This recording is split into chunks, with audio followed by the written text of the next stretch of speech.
Hi there. So today we're gonna talk about the Sauber C9.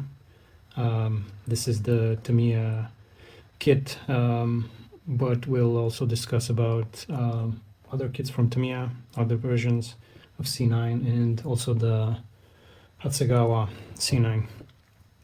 We'll go over brief history for this kit, price and availability, the contents of the box, and at the end my recommendation for it, as well as a small tip maybe. So this kit was launched in 1990. It saw a few re-releases. This is the first kit, the first version. There was another version with the Kuros livery launched in, I believe, in 2008 with some new parts, and this is the latest version from 2021.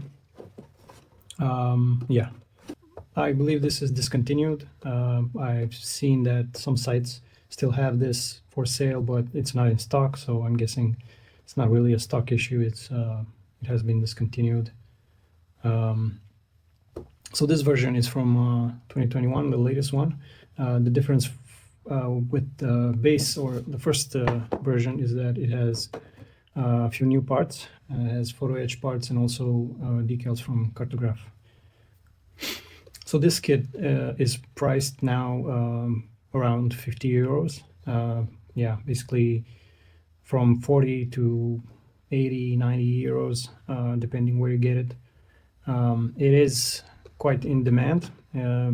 Group C has seen, and especially this car has seen, a lot of love from kit builders. It is kind of rare to see it. It's not, as I said, in web shops, it is mostly sold out, but you do see it from time to time as secondhand. So, as I said, in comparison with the first version, there aren't many differences apart from the cartographic decals and some photo etch parts. I will also compare it with the Hasegawa C9. There are some major differences here, but I'll go over those later on.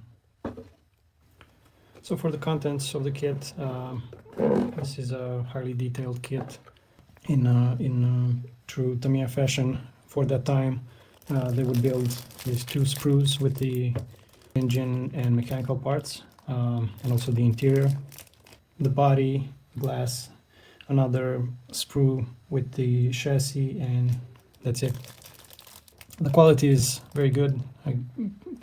Yeah, it's very much Tamiya quality.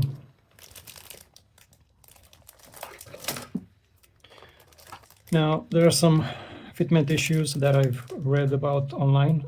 Some people complain with parts that need to be sanded. There needs to be some gap filling here and there.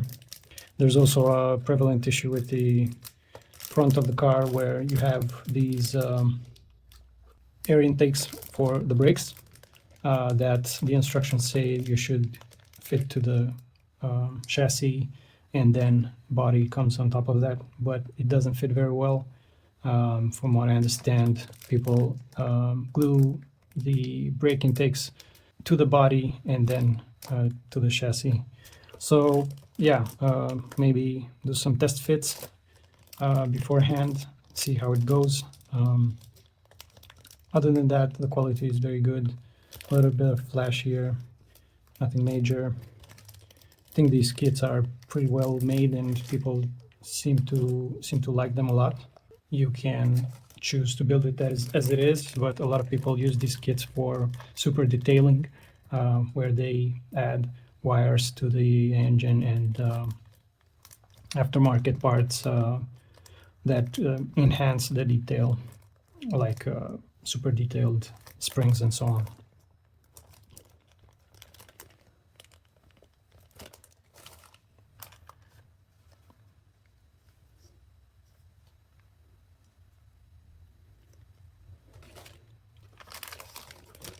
And the chassis looks pretty good. It's not a super complex kit. I think I wouldn't recommend it for a beginner, but an intermediary kit builder should be fine with this. You even have seat belts. You can build the car 61, 62, or 63. The decals look pretty good, but yeah, this is from 2021. The manual is quite good from what I understand. Not a lot of complaints. It's pretty clear what you have to do, reasonably detailed. This is quite the realistic kit. People seem to like it a lot for that realism, and some want even more, so that's why they go for the super detailing with this kit, and I think that says a lot about its quality. Now, compared to the Hasegawa Sauber C9, this I think was launched around the same time, late 80s, 90s, 1990, something like that. There are a couple of versions of this as well, reboxing and re-releasing over the years, but it's I think more or less the same kit.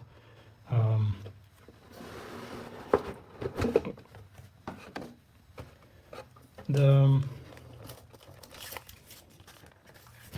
decal for this is quite old, but doesn't seem to have any issues. Yeah, some yellowing, and yeah, 1989. I'm not going to go through all the details of the kit. Just wanted to point out that this kit is slightly cheaper. It is a simpler kit. It is a shell. You don't have opening engine lid. I don't think you have an engine to begin with. The quality is there. It is pretty good, but there seems to be some complaints around fitment and also how realistic it is. The proportions of the car are not quite as good as the Tamiya kit. This also has a lot of parts, but as I said, no engine, and the mechanical parts are kept to a minimum. I don't think there's any suspension here. There's just body related parts, the wheels, and some decals. So in conclusion, both kits are pretty good for their target audience, I guess. If I were to choose, I would choose the Tamiya one. I think the better proportions of the kit and the photo etch parts, the cartograph details, and the fact that it has a modeled engine is a big plus. The quality of Tamiya kits is, I think, in general a bit better. Would I recommend this for a beginner? Not really, no. I think this is more for a intermediate to advanced builder, for people that want to super detail their kits to make a show piece, to go beyond what the actual kit has to offer. The Hasegawa, on the other hand, is a good curbside kit. It has the detail. It's good if you just want a C9 on your shelf next to your other Group C cars, but you don't necessarily care about the engine or other mechanical parts. You just want to have a display kit, a display model. And now for some tips and tricks. This week I'll leave you with another advice, I guess. So what I tend to do most of the time is I try to get tools and paints and so on for this hobby as cheap as possible, and I think a lot of people try to do that, in the idea that you can do the same things with a cheaper paint, for example, or a cheaper thinner or a cheaper airbrush, and they do work most of the time. But if you're just starting out, maybe spend a bit more and get a high quality paint, a medium quality airbrush, some good thinners, and so on. if you do want to experiment, yeah, sure, go ahead, buy cheap craft level paints and so on, even nail polish or whatever you can find. Do try it out. But from what I've experienced is that you spend a lot of money on these cheap alternatives, and you see that one doesn't really work, the other maybe works, but the results are so and so, or it's a hassle to use, or it's has other defects or hidden costs. For example, if you cheap out on varnish, it might yellow over time or crack or whatever.